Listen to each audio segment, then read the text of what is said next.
What's up guys, NinjaJDM here and welcome to my first For Honor gameplay, for those of you who have clicked on it even though it's not Assassin's Creed. So the reason I'm doing this video with a commentary is because I know that videos that aren't Assassin's Creed don't usually get that many views on my channel, but I thought the commentary might help that. I got For Honor last week and I've just been grinding on it, playing the multiplayer, and I think it's great. I haven't enjoyed the multiplayer this much probably since Assassin's Creed. So I may start uploading more For Honor gameplays to this channel.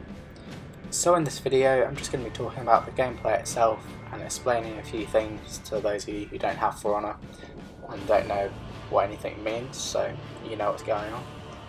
Also I'm going to be talking about a few video ideas I have for this channel in the future. Also don't worry, I'm still going to be uploading Assassin's Creed gameplay. It's just it's harder to find clips now because less people play it, and also because there's not going to be a new competitive multiplayer in the next Assassin's Creed game. It's kind of unmotivating to keep making multiplayer videos, but still, still love the game and I'll keep making videos for that. Anyway, onto the actual gameplay. There's I think 5 game modes in For Honor multiplayer. I'm playing Dominion, which I think is the most popular, or it seems to be whenever I play the game online because there's more people on it. It's basically like your classic domination gameplay, similar to COD or Domination for Assassin's Creed. You get points by capturing territories or objectives in this, A, B and C. To capture a territory you just need to stand in it or kill all the enemies in it pretty much. This builds up your team's points, which are on the top right corner, and the first team to get to 1000 points then makes the enemy team break, and what this means is that the players in the team then can't respawn, so the other team, if they kill them all, they win. So this game mode is team based and it's 4v4, player versus player, as well as there being armies on each teams of computers, which are the little small soldiers that are basically really easy to kill and can't defend themselves. You can tell the players because they all have either orange or blue triangles above their heads, depending on which team they're on. Also, they are controlling heroes, which are basically the characters in For Honor, which are much bigger and harder to kill than normal enemies. Talking about the different characters in For Honor, there are 14 different characters I believe. There was 12, but I think 2 have just been added maybe in sometime in May that were kind of DLC, but they didn't charge them for them since you can still buy them in online currency, which I think is a really good idea, but they're just much more expensive. The characters are split into 3 factions, which are obviously the Knights, Vikings and Samurais. And at the beginning of the game you choose a faction. Obviously I chose Samurai because it's the closest thing to a ninja, but it doesn't actually matter what faction you choose because you can still play as any hero over all factions. It doesn't restrict you at all, which I think is a good idea. All it does do is count towards the overall world map for multiplayer, which is kind of like an online thing for all the players to fight for their faction, which is quite cool, but I don't fully understand it, so I won't bother getting into it in this video. The character or hero I'm playing with at the moment is called the Orochi, which is part of the Samurai faction. He's classed as an assassin, funnily enough, so I've got to stay true to Assassin's Creed. He's supposed to be a hard player to play as, but before I even started the multiplayer I finished the single player on hard, and I think that's probably quite a good idea to do because you play as most of the different heroes and you get an understanding of how to play the game and which ones you like the most. And this character is the last one you play as in the story mode, so I've just felt more confident and used him first. So obviously the combat is the main part of this game and I think it's great. It's quite simple and easy to understand. Basically R1 is your light attack and R2 is your heavy attack, and then it's based on an axis.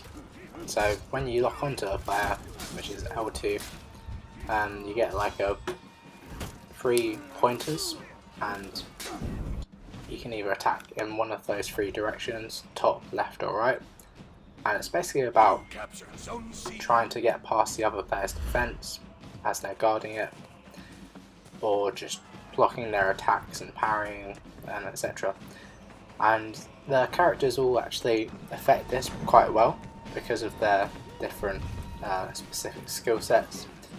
For example, the Orochi, who's the person I'm playing as, is classed as an agile counter-attacker. And basically what this means is that he's a faster character than a lot of the others, so he's better at dodging and his attacks come off a lot quicker.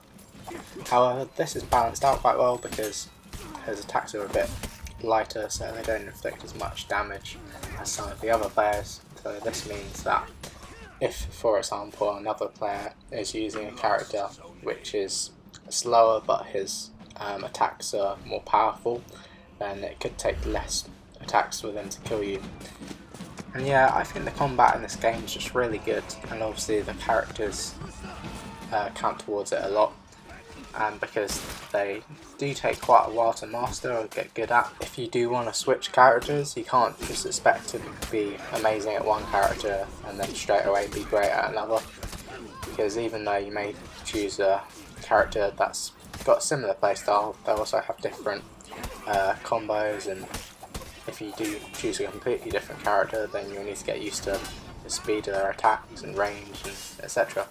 But yeah, basically the characters all just do feel really different, which I think is a great thing. Also, you have to adapt to who you're playing against and what characters, since like I said, they all have different strengths and weaknesses, and you may approach attacking one player differently than you would another. And I think Assassin's Creed especially can learn from this in their single player. They do it a bit for the computers, but it's never really that much more difficult than countering or breaking an attack. Also, on this topic, funnily enough, there has just been a leak stating that Assassin's Creed have completely redone their combat system and their free running mechanic for the new Assassin's Creed Origin games. I don't know whether it's true or not, but in the leak it states that the attack buttons have been changed to R1 and R2, just like For Honor, and also the whole movement and parkour is with the left analog stick, and that determines how fast you're going. So if this is true, I think it would be quite interesting, because like I've said, I think the combat in this game is great, so I think it would probably do quite well in Assassin's Creed, but it would be interesting to see how it works. Talking about the gameplay quickly, my team's just started breaking, which basically means that now it's sudden death for us, so if we die then that's it, because they've hit 1,000 points.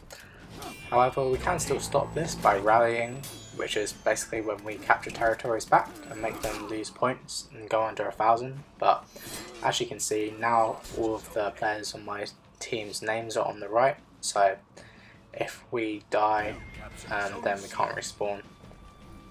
Also, I forgot to mention that once the opponent's health goes down, if you just quickly hack them, then they can sometimes be revived, which is why there's a little plus next to their name. However, if you perform a heavy attack, this triggers an execution, which is like a little kill animation, but then they can't be revived from that if the team's breaking. Whereas if they just get killed normally, they get the little pluses next to their body, like you can see here. So this means that luckily the other team didn't execute them, so me and my teammate can now revive our fallen ones and basically just keep going and trying to rally and beat the other team. Anyway, back to talking about Assassin's Creed.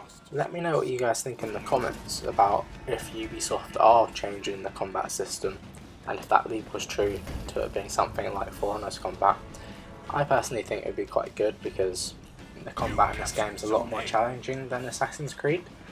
However, I'm not too sure about how it would work when playing multiple enemies, because in Assassin's Creed a lot of the time you can face up to like 6 enemies at one time on your own, and in For Honor on the single player, a lot of the time this is just against the little guards, and we don't want them to be that easy to kill in Assassin's Creed, but at the same time, if they're all like the heroes in this game, then if you play more than like 2 or 3, then a lot of the time you'll die.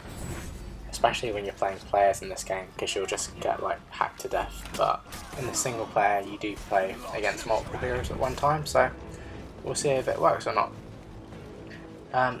Also, I had a video idea to do a comparison between the For Honor and Assassin's Creed combat, so let me know if you want to see that. Moving on to talking about the other thing that Luke mentioned, which was how the movement is now all just going to be controlled by the left stick. This is one thing I'm really not sure about for Assassin's Creed, because fair enough, it works in other games where you just hold L3 to sprint.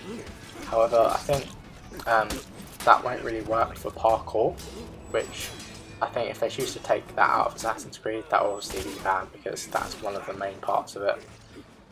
But I don't think just holding L3 will work for parkour and climbing, because that would also mean that they've changed and gotten rid of the up and down mechanic that they had in AC, Unity and Syndicate, which fair enough I wasn't the biggest fan of, but I just don't think holding L3 will work to do all this, and it could mean that they've gotten rid of a bit of the free running. But fingers crossed not, but we'll see. Let me know in the comments if you guys think this will work or not, and what your guys' thoughts are if the leak is true. And if not, I guess we'll find out at E3 in a few days when the game is finally released. Anyway guys, that's it for this video. Thanks for watching. Let me know in the comments if you want to see that combat comparison between For Honor and Assassin's Creed.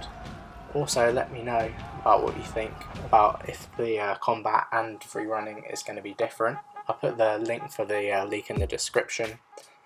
Like I said before, I'm planning to do more For Honor videos, such as gameplays with and without commentaries, and maybe montages. And of course I'll be doing more Assassin's Creed videos, so please stay tuned. Don't forget to like and subscribe if you're new, and if you haven't done as well, please check out my latest videos. See you guys later.